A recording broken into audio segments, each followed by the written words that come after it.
വചനം പഠിച്ചാൽ നിങ്ങൾക്കറിയാം, നമുക്ക് പോരാട്ടമുള്ളത് ജഡരക്തങ്ങളോടല്ല, പിന്നെ വാഴ്ചകൾ, അധികാരങ്ങൾ, അന്ധകാര ലോകാധിപതികൾ, സ്വർലോകങ്ങളിലെ ദുഷ്ടാത്മസേന. ഈ 4 കാര്യം ഒന്ന് നിങ്ങൾ വിശദീകരിച്ച് ചിന്തിച്ചു നോക്കി. വാഴ്ച, അധികാരം, കർത്തൃത്വം, സേന. ഈ 4 കാര്യങ്ങളുള്ളത് ആർക്കാ? ഒരു രാജ്യത്തിനാണ്. ഒരു രാജ്യത്തിൻ്റെ ഭരണ സംവിധാനത്തെയാണ് വാഴ്ചകൾ, അധികാരങ്ങൾ, ആധിപത്യങ്ങൾ, സൈന്യം. ഇതുള്ളത് ഒരു രാജ്യത്തിനാണ്.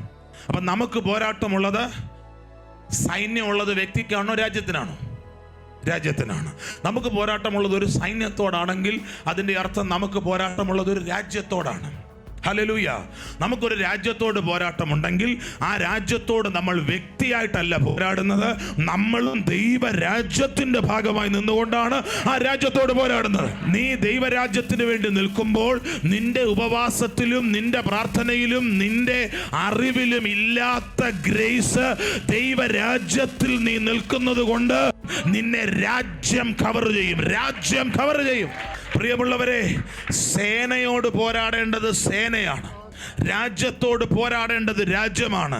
നമുക്ക് അന്ധകാര ലോകാധിപതികളോടാണ് പോരാട്ടമുള്ളതെങ്കിൽ നമുക്കെതിരെ പോരാടുന്ന രാജ്യത്തിൻ്റെ പേര് ഇരുട്ടിൻ്റെ രാജ്യമെന്നാണ്.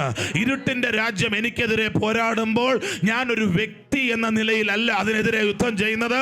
ഞാൻ ദൈവരാജ്യത്തിൻ്റെ ഭാഗമായി നിന്നുകൊണ്ട്, വെളിച്ചത്തിൻ്റെ ഭാഗമായി നിന്നുകൊണ്ടാണ് അതിനെതിരെ പോരാടുന്നത്. അപ്പം നിങ്ങൾ എന്നോട് ചോദിക്കും, പാസ്റ്റർ, ഞങ്ങൾ രക്ഷപ്പെടുമായിരിക്കുമോ, ഞങ്ങൾ ജയിക്കുമായിരിക്കുമോ? അങ്ങനെ ചോദിക്കുന്നവർക്കൊരു മറുപടി എനിക്ക് പറയാനുണ്ട്. വെളിച്ചം ഇരുളിൽ പ്രകാശിക്കുന്നു. വെളിച്ചം ഇരുളിൽ പ്രകാശിക്കുന്നു. നിനക്കെതിരെ ഇരുളിന്റെ ആധിപത്യങ്ങൾ കൂടുതൽ എതിർപ്പുകളുമായി എഴുന്നേൽക്കുമ്പോൾ മറക്കരുത്, ആ സമയമാണ് നിനക്ക് കൂടുതൽ പ്രകാശിക്കാനുള്ള സമയം.